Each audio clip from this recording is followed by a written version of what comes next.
গ্রাম বাংলার ঐতিহ্যবাহী এই জালটি তিনি ধরছেন।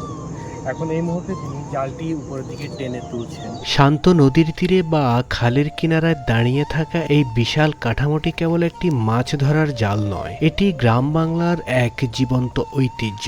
একে আমরা চিনি ভেসাল জাল বা বেয়াল জাল নামে। গ্রাম বাংলার এই চাচারা এই জাল দিয়ে তাদের জীবিকা অর্জন করে থাকে।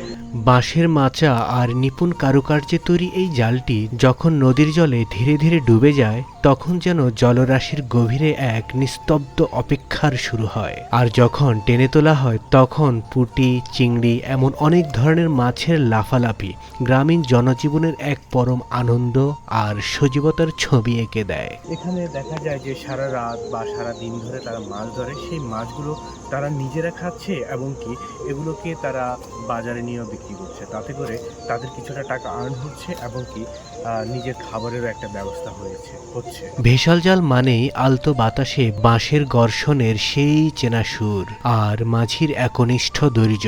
আধুনিকতার ভিড়ে এই ঐতিহ্য আজ হয়তো কিছুটা ম্লান, কিন্তু নদীর বুক চিরে যখন এই বিশাল জালটি আকাশের দিকে ডানা মেলে ধরে, তখন মনে হয় আমাদের শেকড় এখনো কত গভীর আর কত সুন্দর। এমন জালগুলো কোন কোন জেলায় কি নামে ডেকে থাকে আপনারা কমেন্টে জানাতে পারেন।